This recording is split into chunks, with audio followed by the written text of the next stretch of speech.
மரியாதைக்குரிய அனைத்து பத்திரிகை நண்பர்கள், அனைத்து டிவி ஊடக நண்பர்கள் எல்லாத்துக்கும் என்னுடைய பணிவான வணக்கம். மற்றும் விழாவுக்கு வந்திருக்கவங்க, கீழே உட்காந்துருக்கவங்க, மேலே உட்காந்துருக்கவங்க எல்லாத்துக்கும், அப்புறம் ஒவ்வொருத்தர் பேரையும் சுத்தமான தமிழில் உச்சரித்த கவிதா. ஏன்னா எப்பவுமே அந்த தமிழில் அவங்க பேசும்போது எனக்கு ரொம்ப ஆர்வமாக பார்த்துக்கிட்டு இருப்பேன்.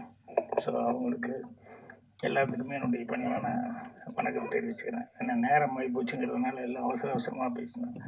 ஒன்று கஷ்டமாக இருந்தது இந்த ஃபங்க்ஷனில். என்னென்னா, ஒரு மனிதனுக்கு ரொம்ப முக்கியமான தேவையானது நன்றி உணர்வு அப்படிங்கிறது ரொம்ப தேவை. அது இல்லைன்னா மனிதனே இல்லை. என்ன படிச்சிருந்தாலும் என்ன கரெக்ட் இருந்தாலும் இன்னைக்கு இல்லைங்க, நம்ம பேச்சு அவ்வளோதான். ஸோ அந்த நன்றி அப்படிங்கிறது அவ்வளவு முக்கியமான ஒரு சமாச்சாரம். இந்த ஃபங்க்ஷனு, ஆடியோ ரிலீஸ் ஃபங்க்ஷனு, அது முதல் தடவை பண்ணியிருக்காரு அவர் மனோஜ் கிருஷ்ணா.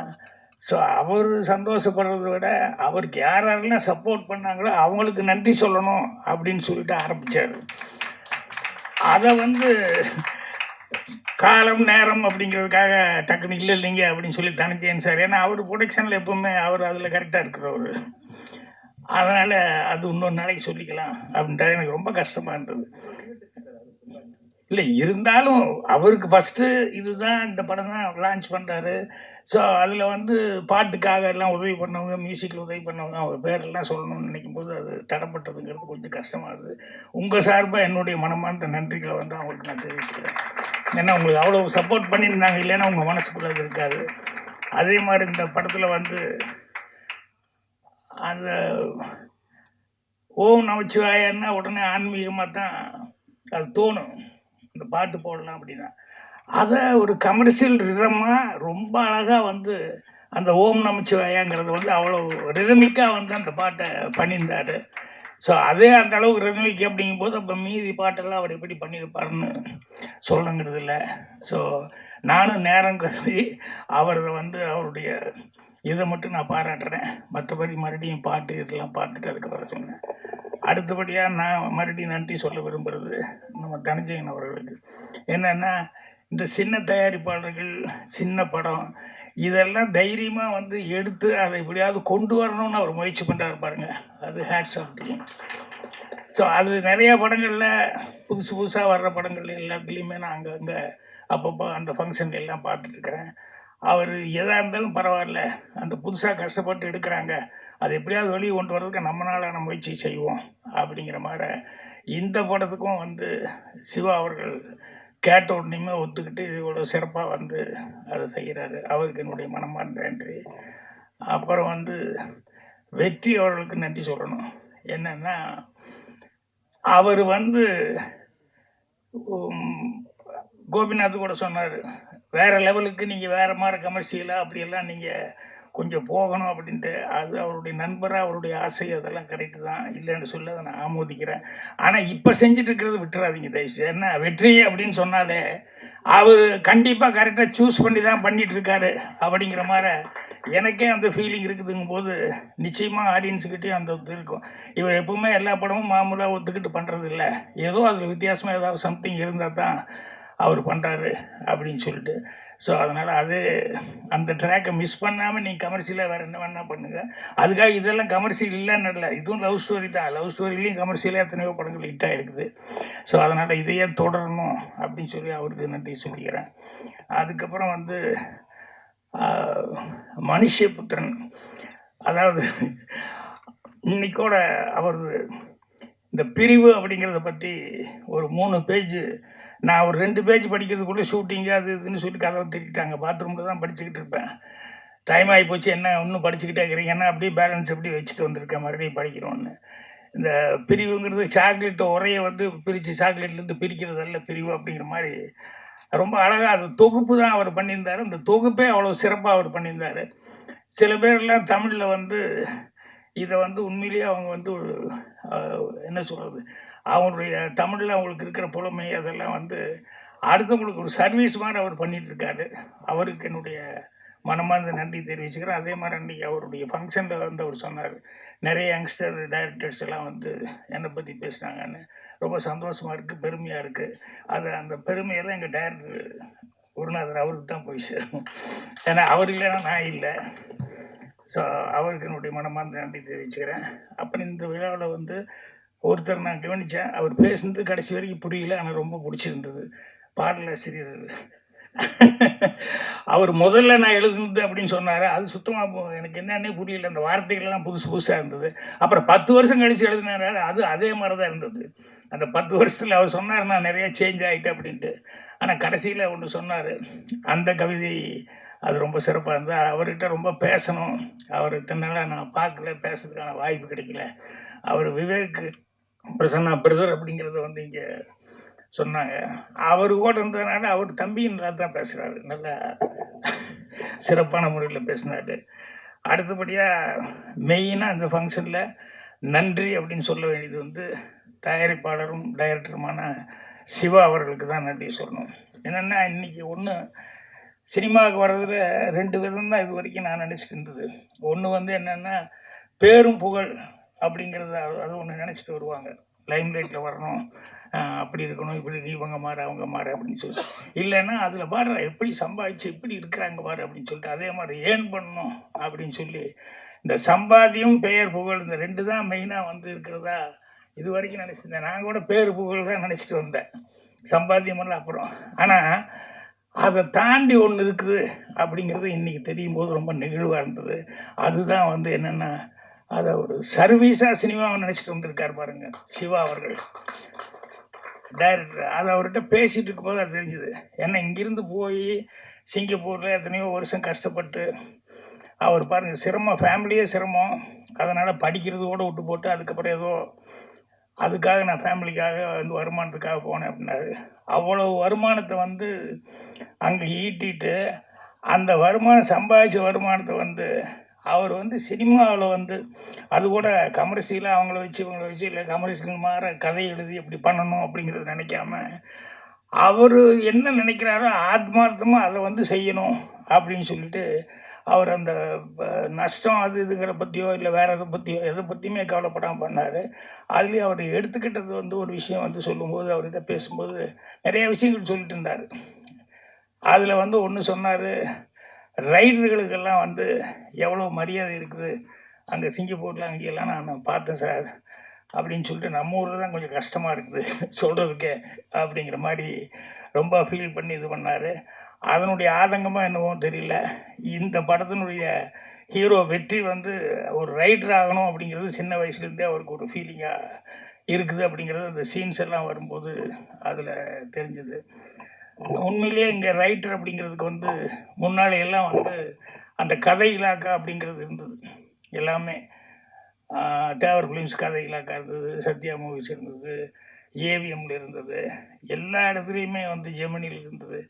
இப்போ வந்து கதை இலாக்காங்கிறது எல்லாம் இல்லை, கதாசிரியர்களும் ரொம்ப கம்மியாக போயிட்டாங்க. அது வந்து என்னன்னு தெரியல, ஒரு தட்டுப்பாடாகி போச்சு. அது மாதிரி இருக்கும்போது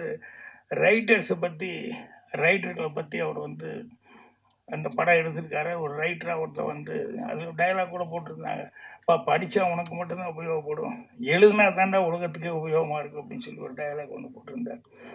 சார் உண்மை அதுதான், எழுதுனா நான் கூட வாங்க சினிமா பற்றி பேசலாம் அப்படிங்கிறது வந்து இவ்வளோ பிஸியாக இருக்கிற நேரத்தில் நீங்கள் எழுதணுமான்னு எல்லாம் கேட்டாங்க. அவ்வளோ ஷூட்டிங்கெல்லாம் நிறையா இருக்கிற நேரத்தில் நான் சொன்னேன், இப்போ எழுதினா தான் படிப்பாங்க, நான் வீட்டில் உட்காந்துருக்கு எழுதுனேன் எவனும் படிக்க மாட்டான், அந்த ஆளே சும்மா வீட்டில் உட்காந்துருக்காரு, அந்த புஸ்தகம் படித்து நமக்கு என்ன யூஸ் அப்படின்னு தான் நினைப்பான்.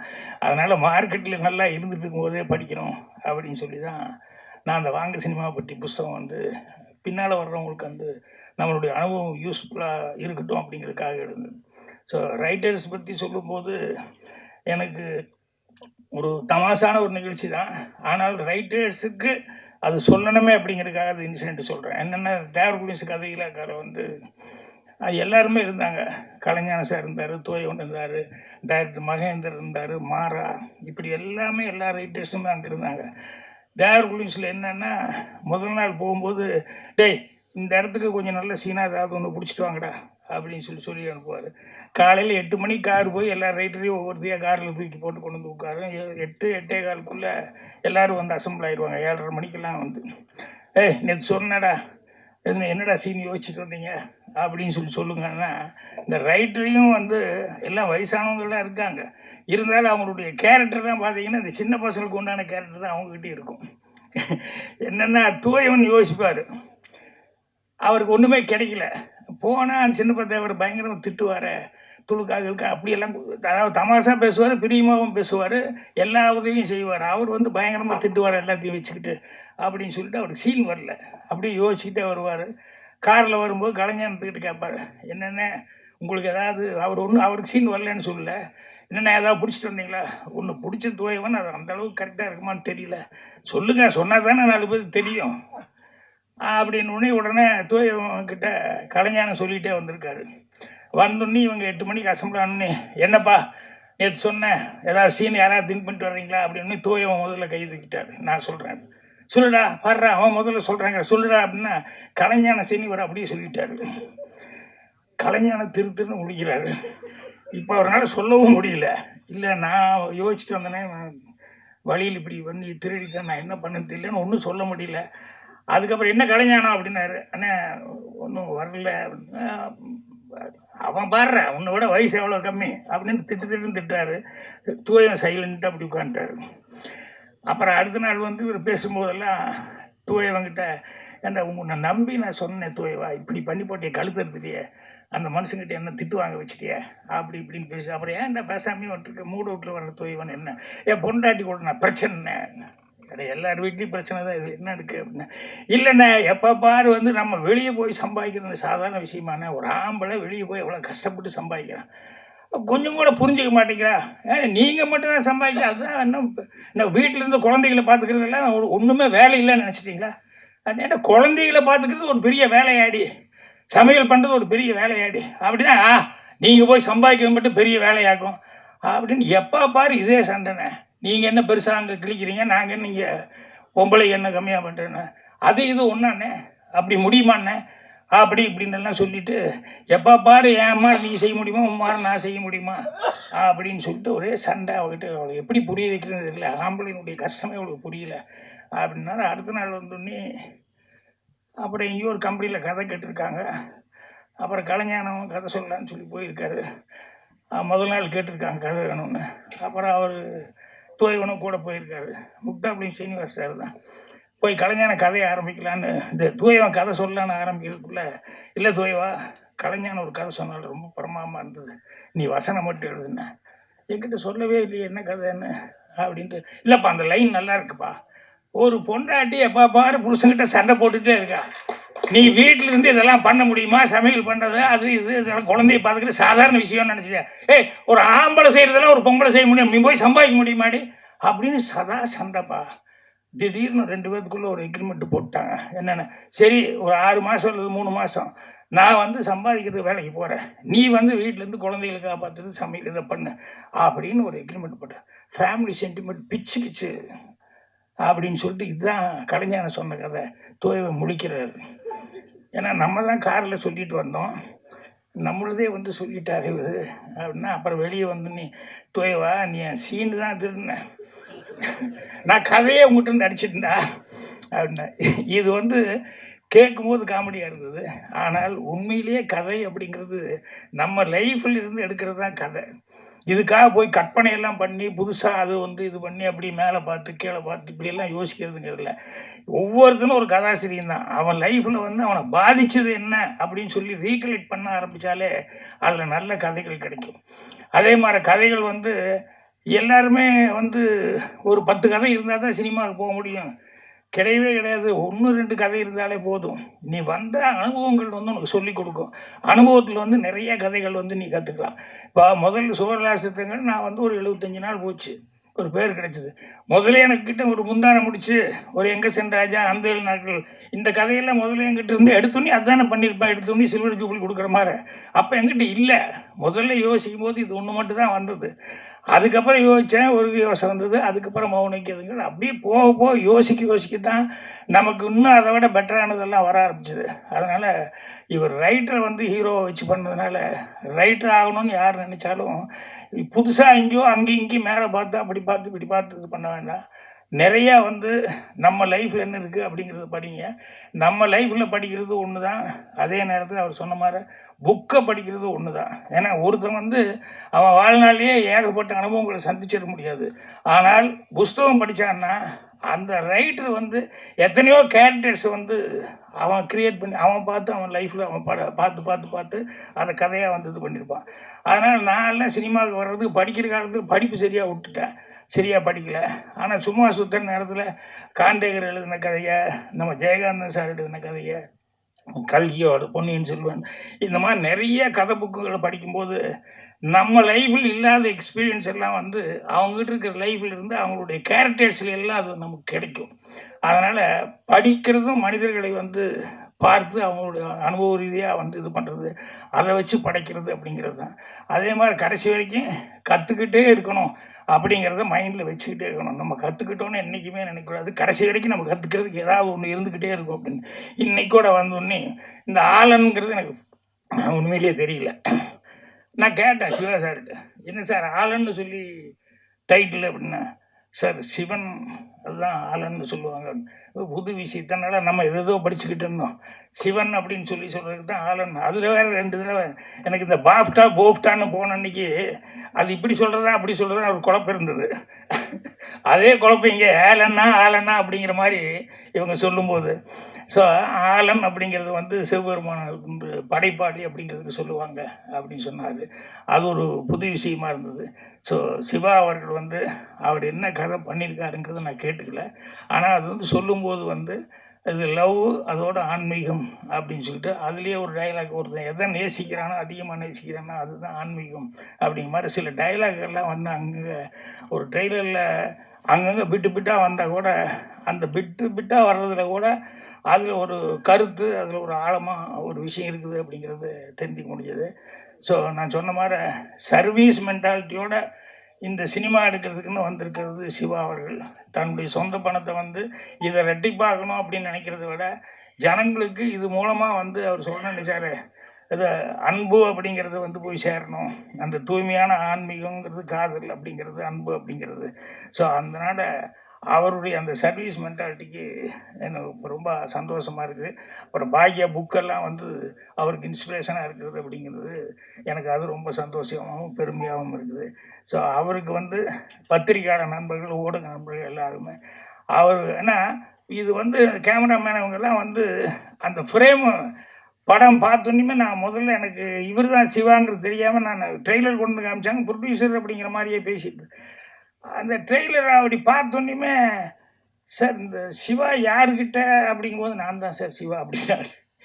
எனக்கு அது வரைக்கும் அவர் எழுதினார், அவர் தான் டைரக்ட் பண்ணான்னு தெரியல, ப்ரொடியூசர் நினச்சிக்கிட்டேன். ஸோ அந்த ஃப்ரேமிங்கு அதெல்லாம் பார்த்தா இடங்கள் எல்லாம் செலவு கொண்டு தான் அந்த கேமராமேன் எல்லாம் எவ்வளோ தூரம் அதுக்காக இது பண்ணியிருக்காங்கன்னு சொல்லிட்டு இந்த படத்தில் எல்லா டெக்னீஷியனுமே அவங்கவுங்க பங்கு ரொம்ப சிறப்பாக பண்ணியிருக்காங்க. அதாவது அதில் கூட சொன்னார் இல்லையா, பாட்டு எழுதும்போது அவரை நான் பார்க்கல, கிருஷ்ணாவை வந்து மனோஜ் கிருஷ்ணாவை வந்து கம்போஸ் பண்ணும்போது நான் அவரை பார்க்கல, ஃபோன்லேயே தான் பேசினேன். அவங்கவுங்க வேணுங்கிறதுல அவங்கவுங்க வேலையை அவங்கவுங்க வந்து ரொம்ப சிரத்தையோடு செஞ்சுருக்காங்க. அதனால் எல்லா டெக்னீஷியனுக்கும் என்னுடைய மனமார்ந்த பாராட்டுகளை தெரிவித்து சிவா அவர்கள் வெற்றி பெற என்னுடைய வாழ்த்துக்களை தெரிவிச்சுக்கிறேன். நன்றி, வணக்கம். என்னை ஹீரோவாக நடிக்கிறதுக்கு கமிட் பண்ண சிவா சாருக்கு ஃபஸ்ட்டு நன்றி தெரிவிச்சுக்கிறேன். இந்த ஸ்கிரிப்டுக்குள்ளே நான் வர காரணமாக வந்து 2 பேர் தான், காசி சாரும் விந்தன்ராஜ் சாரும். ஸோ அவங்க 2 பேருக்கும் நன்றி தெரிவிச்சுக்கிறேன். ஆலன் தொடர்ந்து த்ரில்லர் படமாக பண்ணிகிட்ருக்கோம், சரி ஒரு லவ் படம் பண்ணுவோம் அப்படின்னு யோசிக்கும்போது சிவா சார் இந்த ஸ்கிரிப்ட் கொடுத்தாரு. ஸோ படித்து பார்த்துட்டு 2 விஷயம் தான் தோணுச்சு. சார் இந்த மாதிரி இந்த படத்துக்கு வந்து பெரிய கிராண்டாக ஷூட் பண்ணணும், சின்ன பட்ஜெட்டில் பண்ண முடியாது. 2வது மியூசிக் டைரக்டர் வந்து கொஞ்சம் ஸ்ட்ராங்காக போட்டால் தான் லவ் ஸ்டோரி நிற்கும் அப்படின்னு சொன்னேன். ஸோ அவர் வந்து டைரக்டர் கம் ப்ரொடியூசராக இருக்கிறதுனால அவரோட தாட் என்னவோ அதுக்கு எவ்வளோ வேணால் செலவு பண்ணுறதுக்கு அவர் ரெடியாக இருந்தார். அது நீங்கள் விஷுவல்ஸில் பார்த்துருப்பீங்க. ஸோ மேக்கிங்கில் ரொம்ப கஷ்டப்பட்டு தான் பண்ணோம். கூட நடித்த அத்தனை ஆர்டிஸ்ட் விவேக் ப்ளஸ் நான் கூட நடிக்கலை, பட் ஆனால் பார்த்தேன், உங்களோட சீன்ஸ் எல்லாம் பார்த்தேன். எல்லாருமே நல்லா அவங்களோட பங்கை நல்லா கரெக்டாக பண்ணியிருக்காங்க. அதே மாதிரி மியூசிக் டைரக்டர் ஸ்ட்ராங்கான சாங்ஸ் கொடுத்துருக்காரு, நீங்கள் பார்த்துருப்பீங்க. ஸோ நிறைய உழைப்பு இருக்குது படத்துக்கு பின்னால். ஸோ கண்டிப்பாக இந்த மாதிரி புது முயற்சியை சப்போர்ட் பண்ணுங்கள். நன்றி, தேங்க்யூ. எல்லோருக்கும் வணக்கம். ஸோ மைக்கில் ஆக்சுவலி பேசி இப்போ பழக்கம் இல்லை, பாடி தான் பழகம். So this my first speech. என்னை நான் இன்ட்ரடியூஸ் பண்ணிக்கிறேன் மீடியாட்ட. என் பேர் மனோஜ் கிருஷ்ணா. இதான் என்னோட முதல் படம். ரொம்ப அன்எக்ஸ்பெக்டடாக இந்த படத்தில் நான் வந்து ஒர்க் பண்ணுறதுக்கான சான்ஸ் கிடச்சிது எனக்கு. இப்போ இதுக்கு முன்னாடி நான் ஆக்சுவலி ஒரு படம் சைன் பண்ணியிருந்தேன். அது இன்னும் கூடிய விரைவில் அது அனௌன்ஸ் பண்ணுவாங்க. ஸோ அதில் நான் ஒர்க் பண்ணிகிட்டு இருக்கும் போது அதில் என்னோட பாடல்கள் எல்லாம் பிடிச்சி அது ஐ திங்க் விந்தன் மூலியமாக நான் இந்த ப்ராஜெக்ட்குள்ளே வந்தேன். ஸோ சிவா சார் என் பாட்டெலாம் கேட்டு அவருக்கு பிடிச்சி he wanted to have me in this film. So எனக்கு ரொம்ப சந்தோஷம். இந்த படத்தில் இது என்னோட லான்ச் அப்படின்னு என்னால் நம்பவே முடியல. ரொம்ப சந்தோஷமாக இருக்குது. உங்களோட all of your like blessings எல்லாமே தேவை எனக்கு கோயிங் ஃபார்வர்ட். ஸோ இப்போ இருக்கிற முடிஞ்ச அளவு சுருக்கமாக பேசிக்க பார்க்குறேன். சிவா சாரை பற்றி பேசிக்கலாம். ஸோ ரொம்ப பேஷனேட்டான ஒரு டைரக்டர் அப்படின்னு பார்க்குறேன். ரொம்ப பேஷனேட்டாக வந்து நிறைய விஷயம் ஆக்சுவலி நிறைய விஷயத்துக்கு அவர் சப்போர்ட்டிவாக இருந்தார். In terms of recording people நிறைய இவங்க போகலான்னா எனக்கு தெரிஞ்சு ரெஸ்ட்ரிக்ஷன்ஸே இல்லைன்னு நினைக்கிறேன். எதுக்குமே நீங்கள் பண்ணுங்கள், இந்த படத்துக்கு கான்ட்ரிபியூட் பண்ணுற என்னன்னாலும் நீங்கள் பண்ணுங்கள், I will be there by you அப்படின்னு சொல்லி ரொம்ப ஸ்ட்ராங்காக நின்னார். ஸோ ரொம்ப தேங்க்ஸ் சார். ஹோப் உங்களோட இதை நான் வந்து சாட்டிஸ்ஃபை பண்ணியிருக்கேன் அப்படின்னு நம்புகிறேன். அண்ட் பாக்யராஜ் சார் இருக்கார். ரொம்ப பெரிய ஃபேன் நான். ரொம்ப வருஷமாக சின்ன வயசுலேருந்தே அவர் படம்லாம் பார்த்து தான் வி ஹவ் க்ரோன் அப். இன்றைக்கி அவர் இங்கே சீஃப் கெஸ்ட்டாக வந்தது ரொம்ப ஸ்பெஷலாக இருக்குது. Thank you sir, thank you so much. And இந்த ஆல்பமை பற்றி பேச விரும்புகிறேன். ஸோ கார்த்திக் நேதா அவர்கள் இங்கே இருக்கார்.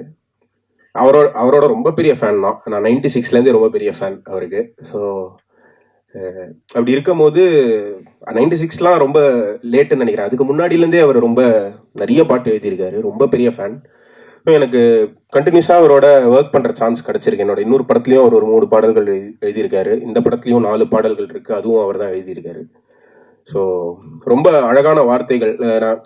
நான் வந்து டியூன் அனுப்பிச்சிட்டு அவர் ஃபோன் பண்ணி ஏதாவது லைக் லிரிக் அமிச்சிட்டு சேஞ்ச் ஏதாவது வேணுமான்னு கேட்பார். இதுக்கு மேலே என்ன சேஞ்சு சார் அப்படின்னு தான் சொல்லுவேன். ஸோ எக்ஸ்ட்ராடனரியான ஒரு writer. Thank you sir, thank you for உங்கள் வார்த்தைகள் தான் பாட்டுக்கு வந்து கண்டிப்பாக ஒரு உயிர் கொடுத்துருக்கு. ரொம்ப தேங்க்ஸ். அண்ட் படத்தில் நடித்த வெற்றி. So like really good work bro. நான் வந்து 8 தோட்டாக்கள் பண்ண வெற்றி தான் பண்ணுறாருன்னு என்கிட்ட ஃபஸ்ட்டு சொன்னாங்க. அப்போது I was very happy for this association. ரொம்ப நல்லா இருந்திருக்கு உங்கள் work. And Dhananjayan sir, thank you so much இந்த படத்தை எடுத்து ரிலீஸ் பண்ணுறதுக்கு. சக்திவேல் சார் இந்த படத்தோட மேனேஜர். அண்டு எல்லாருக்குமே நடித்த எல்லாருக்குமே என்னோட வாழ்த்துக்கள். Vindhan, Kasi Viswanathan sir editor, and இவங்க எல்லாருக்குமே என்னோட பெஸ்ட் விஷஸ். அண்ட் நான் ரொம்ப சின்ன அந்த மேடையில். ஸோ இவங்க எல்லாரோட பிளெஸிங்ஸ் எடுத்து நான் I will start my journey in this industry. இந்த கொஞ்சம் நோட் பண்ணியிருக்கேன். இந்த படத்தில் நிறைய இசைக்கலைஞர்கள் இருக்காங்க. ஸோ அவங்கள பற்றி பேசலாம் அப்படின்னு. ஸோ ஃபஸ்ட்டாக ரிலீஸ் ஆன பாட்டு யாழ் இசையே அப்படிங்கிறது வந்து சின்மை பாடியிருக்காங்க. எனக்கு ரொம்ப ஃபேவரட்டான வாய்ஸ் அவங்க. ஸோ அவங்க இந்த பாட்டு பாடினது ரொம்ப சந்தோஷம். ரொம்ப அழகாக பாடி அவங்களோட ஒரு மியூசிக் வீடியோ கூட ஷூட் பண்ண முடிஞ்சது. ஸோ அவங்களுக்கு என்னோட நன்றியை சொல்லிக்கிறேன் சின்மைக்கு. நாடு விட்டு அப்படிங்கிற 2வது பாட்டு வந்து நிகிதா காந்தி அப்படின்னு ஒரு சிங்கர் ஃப்ரம் பாம்பே, அவங்களும் நானும் சேர்ந்து பாடியிருக்கோம். அது ரொம்ப ஒரு வெஸ்டர்னைஸ்டான பாப் ஸ்பேஸில் பண்ண பாட்டு. ஸோ இந்த படத்தில் அண்டு எல்லா மாதிரியான பாட்டும் பண்ண முடிஞ்சது. ஒரு ஓல்ட் ஸ்கூல் வைப் இருக்கிற பாட்டு, ஆர் ஒரு பாப் ஸ்பேஸில் ஒரு கர்நாடிக் மியூசிக் இன்ஃப்ளூயன்சஸோட. நான் கர்நாடிக் மியூசிக் தான், நான் சின்ன வயசுலேருந்து கர்நாடிக் மியூசிக்கில் தான் நான் இருந்தேன். அதுக்கப்புறம் தான் அதர் ஃபார்ம்ஸ் ஆஃப் மியூசிக்கு நான் வந்தேன். ஸோ அது எனக்கு இந்த படத்தில் அமைஞ்சதும் எனக்கு நிறைய ஜானர்ஸ் அமைஞ்சுது. So thanks to Nikita. ஏன் நினைந்தாய் அப்படிங்கிற பாட்டு வந்து ஷான் ரால்டன் பாடியிருக்காரு. ஸோ ஷான் ரால்டன் அப்படின்னு சொல்லும் போது நான் ஒரு 2 விஷயம் பேசிக்க விரும்புகிறேன். ஆக்சுவலி இந்த இண்டஸ்ட்ரிக்கு வந்து என்னோட முதல் அறிமுகமே ஷான் ரால்டன் தான். ஸோ ஷான் ரால்டன் வந்து எனக்கு ரொம்ப சின்ன வயசுலேருந்தே அவரை தெரியும். அவர் வந்து அவருக்கு தான் நான் மியூசிக் ப்ரொடியூசராக அசிஸ்டண்ட்டாக ஒர்க் பண்ணேன் before doing my this film. அவரோட சம் ஆஃப் ஹிஸ் பிக்கஸ்ட் ஹிட்ஸில் நான் வந்து மியூசிக் ப்ரொடியூசராகவும் அசிஸ்டண்ட்டாகவும் ஒர்க் பண்ணிட்டு இருந்தேன். ஸோ அதுலேருந்து தான் நான் வந்து சினிமா, ஏன்னா அதுக்கு முன்னாடி என்னோட மியூசிக்கில் நான் என்ன பண்ண போகிறேன்னு என்ன கேட்டிருந்தா நான் வேற ஒரு ஐடியாவில் தான் இருந்திருப்பேன். பாடணும், சிங்கர் அந்த மாதிரி தான் இருந்தேன். பட் அவர்கிட்ட போனோடனே தான் அவர் என்ன இந்த ஆர்ஆர் இப்படி பண்ணணும், பாட்டு இது அது அப்படின்னு நிறைய விஷயத்த இன்ஃப்ளூயன்ஸ் பண்ணி டைட்டாகவே என்னை ட்ரெயின் பண்ணார். ஸோ அதனால தான் இப்போ என்னால் இந்த ஸ்டேஜ்லேயும் நிற்க முடியுது. ஸோ அவர் ஆக்சுவலி இந்த படத்தில் ஒரு பாட்டு பாடியிருக்காரு, ஏன் நினைந்தாய் அப்படின்னு ஒரு பாட்டு. எனக்கு ரொம்ப க்ளோஸ் டு ஹார்ட் சாங். அதை அவர் பாட வச்சது எனக்கு ரொம்ப சந்தோஷம். Thank you so much to Shan அண்ணா for actually singing that song. So 4வது பாட்டு நான் எங்கே. நான் எங்கேங்கிற பாட்டு வந்து சத்தியமாக வந்து ஒரு அன்எக்ஸ்பெக்டடான ஒரு சிங்கர் சாய்ஸ். ஏன்னா நான் வந்து அந்த பாட்டு சுச்சுவேஷன் கேட்டோன்னே சரி ஓகே கர்நாடிக் மியூசிக் தான் வந்து பேஸ் அப்படின்னு சொல்லி தான் பண்ணிட்டு நான் நினச்சே பார்க்கல இவ்வளோ பெரிய லைக் ஒரு சங்கர் மகாதேவன் சார் வந்து இதை பாடுவார் அப்படின்னு நான் நினச்சி பார்க்கல. நான் வந்து ஐ ஹேட் சம் ஆப்ஷன்ஸ். அப்படி இருக்கும்போது இந்த பாட்டை கேட்டுட்டு சிவா சார் தான் ஆக்சுவலி வந்து நீங்கள் வந்து சங்கர் மகாதேவனை ரெக்கார்ட் பண்ணுங்க. நான் சொன்னேன் எப்படி சார் அவர் எவ்வளோ அப்போ ஹி வாஸ் ஆல்சோ அப்போ வந்து கிராமி வேற வாங்கியிருந்தாரு. ஸோ எனக்கு வந்து எப்படி சார் அப்படின்னு யோசிச்சுட்டு இருக்கும்போது அவர் தான் ஹி கேவ் தி கான்ஃபிடன்ஸ், நான் ட்ரை பண்ணுறேன் அப்படின்னு சொல்லிட்டு அவங்க ரீச் அவுட் பண்ணி பார்த்தா Shankar Mahadevan sir like the track and அவர் எனக்கு கால் பண்ணி பேசினார். பேசி இது நான் கண்டிப்பாக பாடுறேன் அப்படின்னு சொல்லிட்டு அந்த ஒரு ரெக்கார்டிங் செஷன் வந்து என்னால் லைஃப்பில் மறக்கவே முடியாத செஷன். ஸோ நாங்கள் போயிட்டு பாம்பேயில் ரெக்கார்ட் பண்ணோம். ஐ திங்க் 25-30 மினிட்ஸில் பாடி முடிச்சிட்டார் பாட்டை. 1 hour we were talking. And அப்புறமா முடிச்சுட்டு வரும்போது அவரே கூப்பிட்டு he gave a bite about my music. இந்த மாதிரி ரொம்ப நல்ல டேலண்ட்டு, கண்டிப்பாக சப்போர்ட் பண்ணுங்கன்னா அது ரொம்ப ஸ்பெஷலாக இருந்தது. கண்டிப்பாக அவர் பண்ண மியூசிக் நம்ம இப்போ தான் ஆரம்பிச்சிருக்கோம். அது சொன்னது வந்து நம்ம கிரேட்டுன்னு சொல்கிறதுக்காக இல்லை, அது ஒரு யங்ஸ்டரை சப்போர்ட் பண்ணுங்கிறதுக்காக அது அப்புறமா தான் புரிஞ்சுது. ஸோ அவரோட ஒர்க் பண்ணுறது வந்து எனக்கு இது பக்கெட் லிஸ்ட்டில் ரொம்ப ஒரு ட்ரீமாக இருந்த விஷயத்த ட்ரூவாக ஆக்கினது சிவா சார் தான். ஸோ சங்கர் மகாதேவன் சாருக்கும் பெரிய தேங்க்ஸ் சொல்லணும். இதுதான் இந்த ஆல்பமில் பாடின 4 சிங்கர்ஸும் இவங்க தான். அண்டு கொஞ்சம் டைம் எடுத்துக்கிறேன், ஒரு 2 minutes. இந்த மியூசிஷியன்ஸ் இந்த படத்தில் இன்வால்வ் ஆகிருக்கிறவங்க எல்லாரை பற்றியும் பேசணும்னு நினைக்கிறேன்.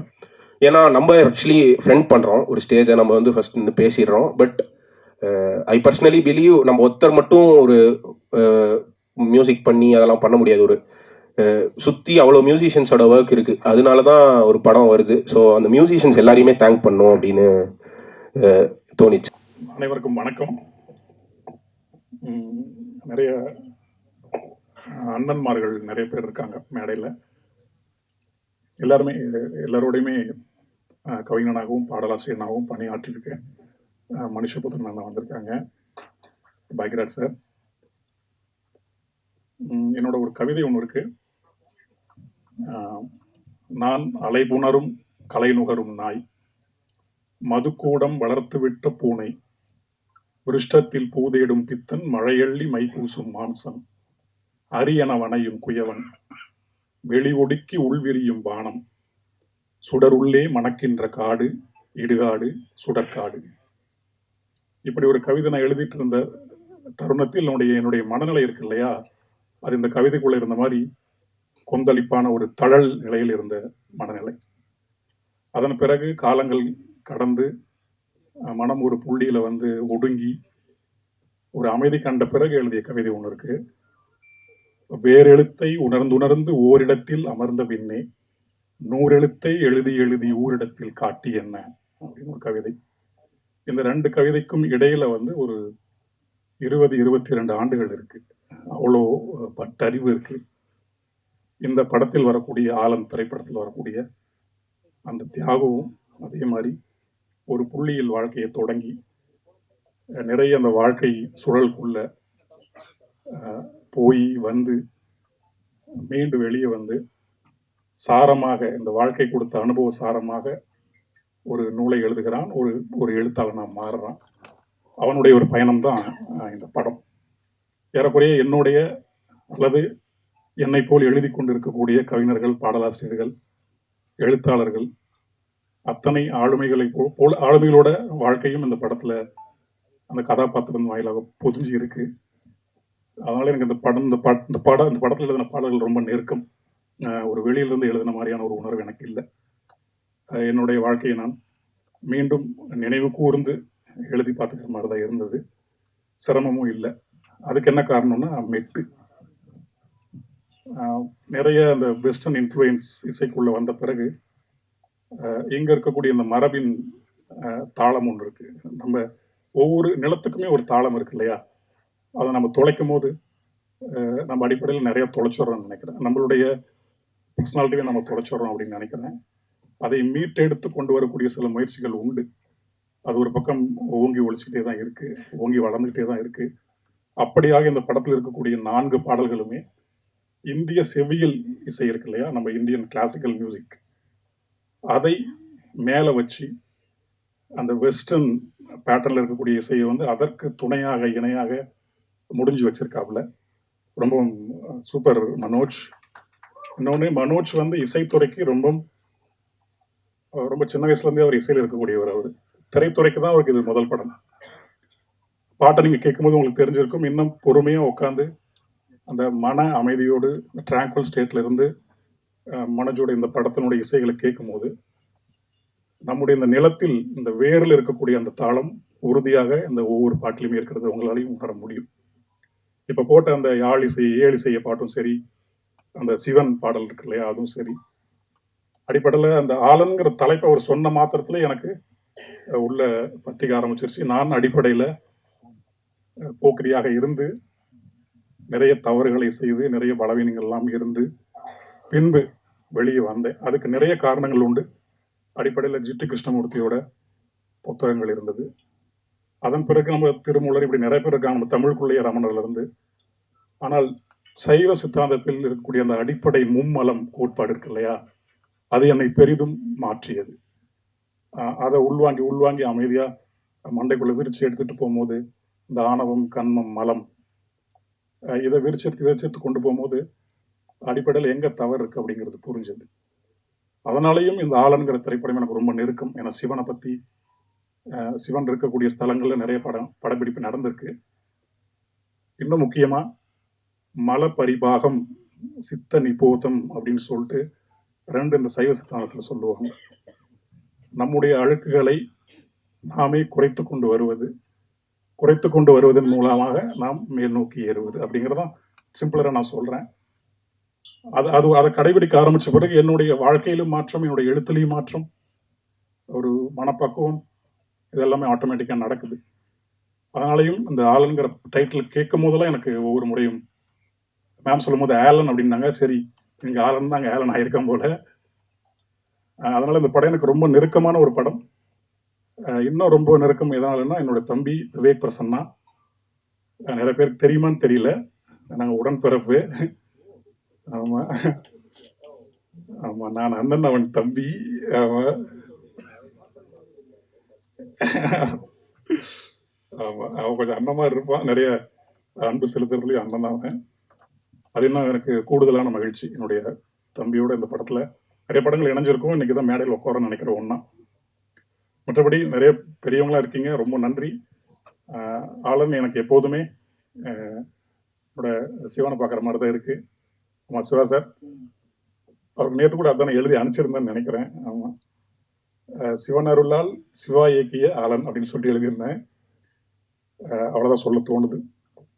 மீண்டும் ஒரு சிவவாக்கியார் பாட்டை சொல்லிட்டு நான் முடிச்சுக்கலாம்னு நினைக்கிறேன்.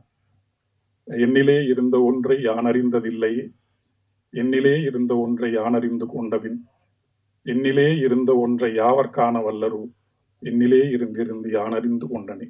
நன்றி. ஊடக நண்பர்கள் அனைவருக்கும் இனிய மாலை வணக்கம்.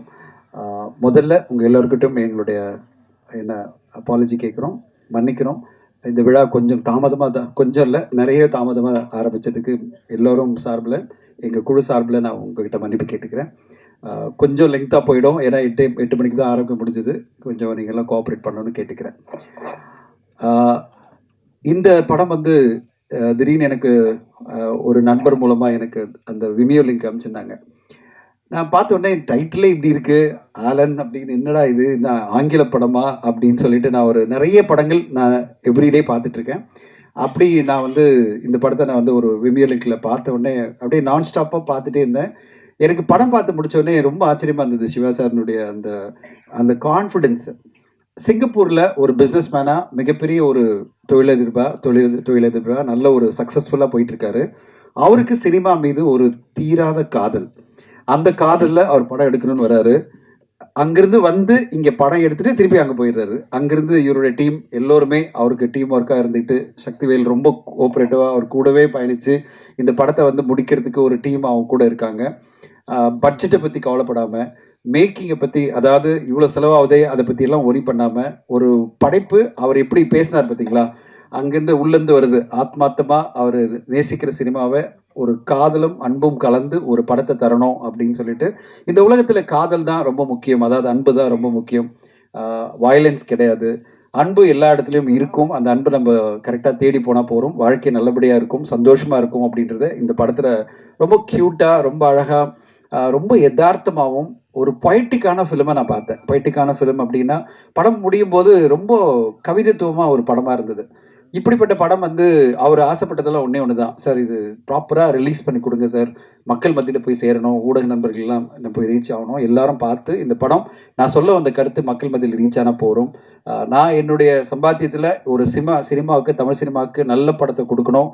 அது வந்து கமர்ஷியலாக ஆக்ஷன் பிளாக்கோட அப்படிலாம் இல்லாமல், நான் வந்து என்ன நினச்சனோ எந்த காம்ப்ரமைஸும் இல்லாமல், சொல்லுவாங்களே வணிக சமரசம் இல்லாமல் நான் ஒரு படைப்பை கொடுக்கணும்னு ஆசைப்பட்றேன். ஒரு படைப்பாளியாக நான் ஜெயிக்கணும் சார், அதுக்கு நீங்கள் ஹெல்ப் பண்ணுங்க சொல்லும்போது நான் சொன்னேன், இப்படி இவ்வளோ தொழில் சினிமாவை நேசிக்கிறீங்களேன்னா நானும் அந்த மாதிரி தான். சினிமாவை ரொம்ப ஆழமாக நேசிக்கிற ஒரு ஆள். சுவாசிக்கிறதும் பேசுகிறதும் வாழறதும் சினிமாவில் தான்.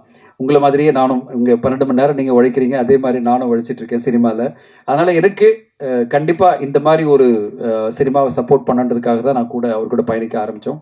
அது பிறகு இப்போது இந்த படம் ஒரு ஸ்டேஜாக கடந்து வந்து, அப்புறம் நான் சில சஜஷன்லாம் சொல்லும்போது பண்ணிடலாம் சார் சொல்லி அதெல்லாம் பண்ணி இன்னைக்கு ஒரு சரியான படமாக உங்கள் பார்த்து முடிக்கும்போது, ஓகே ஒரு கவிதைத்துவமாக ஒரு அழகான படத்தை கொடுத்துருக்காங்க, கண்டிப்பாக மக்களுக்கு போய் சேர வேண்டிய ஒரு கருத்தை தான் சொல்லியிருக்காரு அப்படின்னு நீங்கள்லாம் சொல்லுவீங்கன்னு நான் நம்புகிறேன். நானும் என் டீமை பார்க்கும்போது அதை தான் நாங்கள் நம்பணும், நீங்களும் அதை நம்புவீங்கன்னு எதிர்பார்க்குறேன்.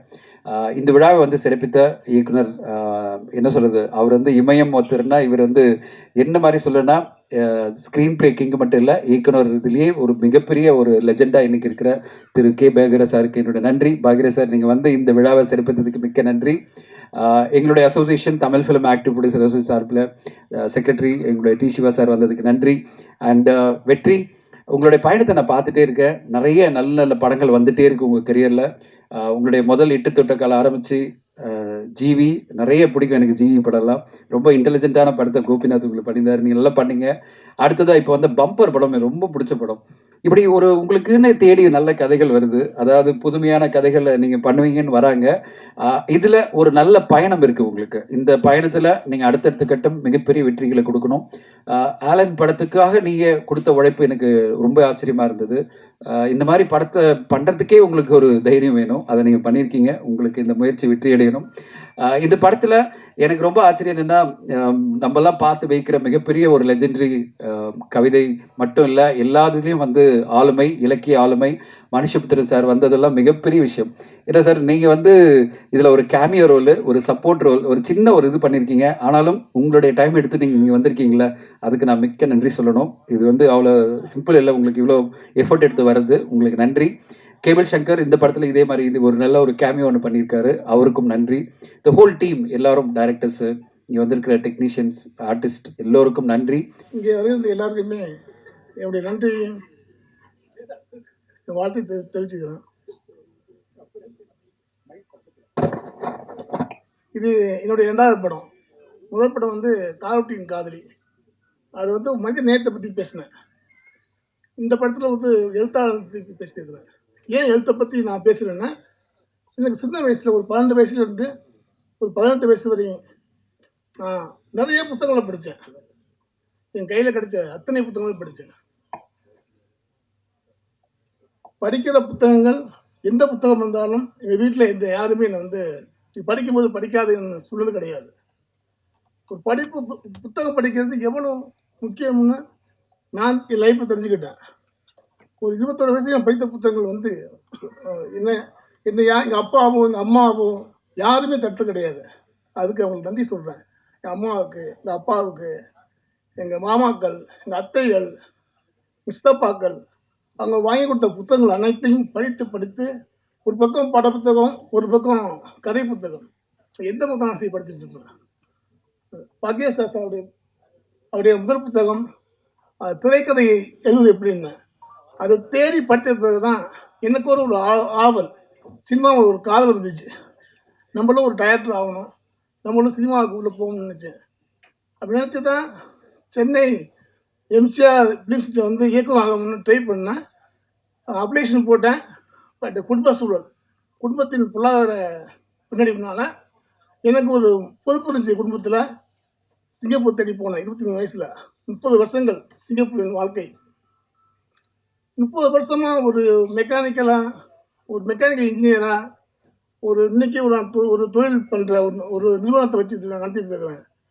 அங்கேருந்து இங்கே பார்க்கும்போது இங்கே எழுத்துக்கு கொடுக்குற மதிப்பு என்ன, எழுத்தை ஏன் நம்ம புறக்கணிக்கிறோம், புத்தகம் படிக்கிறதை ஏன் நம்ம வந்து புறக்கணிக்கிறோம், அதை ஏன் நம்ம வந்து நம்ம பிள்ளைங்களுக்கு அதை ஊக்கிக்க மாட்டேங்கிறோம், ரொம்ப தப்பு பண்ணிட்டு இருக்கோம். நம்ம பாடக புத்தகம் மட்டும் இப்போ உங்கள் வாழ்க்கை இல்லை, பாடக புத்தகங்கள் மட்டுமே இங்கே வாழ்க்கை இல்லை. அது மட்டுமே உங்களுக்கு எதுவுமே கொடுத்துடாது. எஜுகேஷனை கொடுக்கும். Education very important.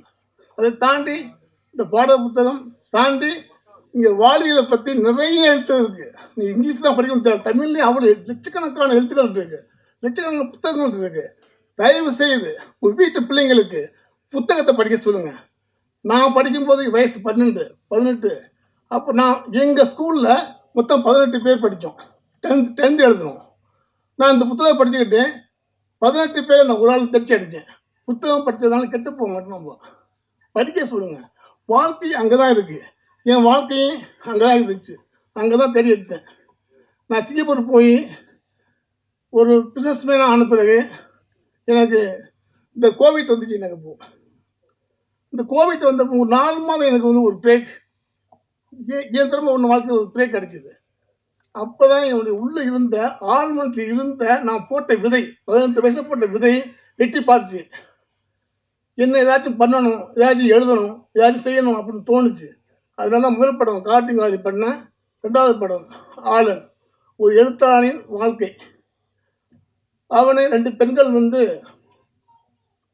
காதலித்து அந்த காதல், அந்த பெண்களின் காதல், அதை பற்றின ஒரு வாழ்க்கை இங்கே வந்து என்ன ஒன்றே நான் சொல்லிக்க விரும்புகிறேன். இப்போ ஐநா சபையில் 2018 கிரேட்டாக ஒரு பொண்ணு, 16 வயசோ 18 வயசோ தெரியாது, அந்த பொண்ணு வந்து அங்கே இருந்த உறுப்பினர்களை பார்த்து கேட்ட கேள்வி, ஹவு டேர் யூ ஆல். எடுத்தவொடனே இந்த கேள்வி கேட்டுச்சு. யூடியூப்பில் பார்த்துக்கலாம் ஏன் கேட்டுச்சு. அது கேட்ட காரணம் குளோபல் வார்மிங் 1.5 செல்சியஸ் இன்க்ரீஸ் ஆகிருக்கு. அது கேட்குது, நீங்கள் இந்த உலகத்தில் வாழ்ந்துட்டு போகிறீங்க, இந்த உலகம் எங்களுக்கானது, இந்த காற்று எங்களுக்கானது, நீர் எங்களுக்கானது, இந்த நிலம் எங்களுக்கானது, அதை வந்து அசுத்தம் பண்ணுறதுக்கு நீங்கள் யார். ஒரு பொண்ணு கேட்டுச்சு. அந்த உணர்வு நம்மளுக்கு வரணும். இந்த பூமி நமக்கானது மட்டுமல்ல, இந்த காற்று நமக்கானது மட்டுமல்ல, இந்த உணவு நமக்கானது மட்டுமல்ல, நம்ம சன்னதிகளுக்கு, நம்மளுடைய வர ஜெனரேஷனுக்கு விட்டு போகணும். அதை நம்ம செய்ய தவறுறோம். இங்கே நம்ம இயந்திரமாக ஓடிட்டு இருக்கோம். அது கொஞ்சம் திரும்பி பாருங்க வாழ்க்கையை. அடுத்த ஜெனரேஷன் இங்கே வாழணும். அதே தான் இந்த படம் கொடைக்கானல் போயிருந்தேன் ஷூட்டிங் லொக்கேஷனை பார்க்கறதுக்கு. ஒரு 4-5 பசங்க வந்து விளையாண்டுருக்காங்க. அப்போ இதை வந்து முடியாது. ஒரு பையன் வந்து 5-6 வயசு இருக்கும். அங்கிள் நான் என்னன்னு கேட்டேன், படமாக இருக்கு கேட்டேன். இல்லை நான் அப்படின்னு ஆரம்பிக்கலாம் அப்படின்னா. அப்போது கேட்கலாம், நடிக்கிறேன் கேட்டேன். நடிக்கிறாங்க அப்படின்னு சொல்லிட்டு அவனே சொல்கிறான், அங்கே நான் வில்லனாக நடிக்கிறேன். வில்லனாக நடிக்கிறியா ஏன்னு கேட்குறேன். அப்போ தான் எங்களுக்கு வெட்டலாம், குத்தலாம், அறுக்கலாம். ஒரு வன்மம் எங்கே விதிக்கப்பட்டது பாருங்க. ஒரு 6 வயசு பையனுக்கு ரத்தமும் தலை வெட்டுதலும் இங்கே வந்து சொல்லப்படுது. இது பெரிய பாவம் இல்லையா? மனசாட்சி இருக்கா நம்மளுக்குலாம்? எதை விதைக்கணும் இங்கே? இதை விதைக்கணும். நான் சிங்கப்பூர்லேருந்து இங்கே வர வேண்டியிருக்கு புத்தகம் படிக்க சொல்லுது உங்களுக்கு. நான் இங்கே காசு சம்பாதிக்க வரல. மனசு ஆதங்கம், வலி, வேதனை, இதை நோக்கி போயிட்டு இருக்கோம். இது தெரியல எனக்கு. அந்த நிகழ்வுக்கு தான் அதுதான் இந்த படத்தை வந்து நான் எடுக்க தூண்டியது. ஒரு எழுத்து எங்கே போகும், இந்த எழுதுனா அது யாருக்கு பயன்படும், இந்த எழுதும் போது இந்த உலகம் நம்மளுக்கு வந்து இப்போ புத்தகம் படிக்கும்போது 1000 ஃப்ரெண்ட்ஸ் தேவையில்லை நம்மளுக்கு. ஒரு புத்தகம் போதும் நம்மளுக்கு வாழ்க்கையை மாற்றுறது. நான் இன்னைக்கு நிற்கிறது காரணம் புத்தகம் தான், சத்தியமாக சொல்றேன். நான் இன்னைக்கு ஒழுங்கான வாழ்க்கையையும் ஒரு தேடலையும் நான் என் வாழ்க்கையில் அமைத்துக் கொண்டதற்கு என் நண்பர்கள் கிடையாது, என் புத்தகம் தான். என் குருநாதர் திரு பாக்கியாஸ் அவர்கள், உண்மையிலே நான் வந்து பாக்கியா புத்தகம் வந்து முதல் பிரதி எங்கள் ஊர்லேருந்து 18 கிலோமீட்டர் பட்டுக்கோட்டை, முதல் பிரதி அன்றைக்கி தான் வெளியே வருது. நான் கடைக்கு 2 ஹவருக்கு முந்தி கடைக்கு போயிட்டேன். போய் நின்று கட்டை தொங்கறதுக்கு முந்தைய அந்த இதில் வாங்கி படித்தேன். அந்தளவுக்கு ஒரு ஒரு பேய் பிடிச்ச ஒரு படிப்பான நான். ஆனால் சிங்கப்பூர் போகிறதுக்கு அதை படிக்க முடியல. ஏன்னா அங்கே ஒரு வாழ்வியல், ஜீவனத்தரமான வாழ்வியல், வேலைன்னு போயிட்டு இருப்போம். அங்கே படிக்க முடியல, இங்கே படித்தேன். ஸோ அவருக்கு இந்த நேரத்தில் நான் உண்மையில் நன்றி சொல்லிட்டேன் சார். உண்மையிலே எங்களுடைய அந்த அந்த அந்த தூண்டுதல், உங்களுடைய கேள்விப்பட்ட இருக்கிற அந்த உண்மை, அதெல்லாம் வந்து சத்தியமாக சொல்கிறேன் சார், யாராலையும் பண்ண முடியாது. Thank you sir. இந்த படம் ஆலன் கண்டிப்பாக உங்களுக்கு பிடிக்கும். நிறையா லொக்கேஷனை போய் ரொம்ப கஷ்டப்பட்டு எடுத்துருக்கோம். கிட்டத்தட்ட 7 லொக்கேஷனு ஜெர்மனியில் எடுத்துருக்கோம். காசி, வாரணாசி, ரிஷிகேஷ், காரைக்குடி, ராமேஸ்வரம், கொடைக்கானல், எல்லா இடத்துக்கும் போய் எனக்கு இந்த கதை பிடிச்சிருந்துச்சு. வெற்றி அதுக்கு ஒரு சிறந்த கதாநாயகன் உள்ளே வந்தார். மனோஜ் சிறந்த இசையமைப்பாளர் உள்ள வந்தார். டிஓபி சுந்தர் ஸ்டாலின் வந்தாப்புல. அதுக்கு மேலாக என்னுடைய நண்பர் எடிட்டர் காசிநாசன் உள்ள வந்தாங்க. மற்ற எல்லா துணை இயக்குநர்கள், இணை இயக்குநர்கள், அந்த பாப்பா, பையன் எல்லாமே எனக்கு ரொம்ப சப்போர்ட் பண்ணாங்க. இந்த படத்தை நான் வன்முறை இல்லாமல், இது உண்மையாக சொல்கிறேன், இந்த படத்தை நான் வன்முறையாக எடுத்துருக்க முடியும். ஒவ்வொரு சீனையும் ரத்தமாக பிரிக்கும். நீங்கள் பாருங்க, நீங்கள் பிரித்து வச்சிருக்க முடியும். ஆனால் அதையும் கடந்து போகிறான் ஒருத்தன், அதையும் கடந்து போய் திரும்பி வரான் வாழ்க்கையில். அவனுக்கு நடக்கிற ஒரு நிகழ்வை அப்படியே தட்டி விட்டு போய் வெளியே வரான் அங்கேருந்து வேற ஆளா. இப்போது நான் கேட்குறேன், எல்லாருனாலையும் எல்லாம் அடிச்சிட முடியுமா?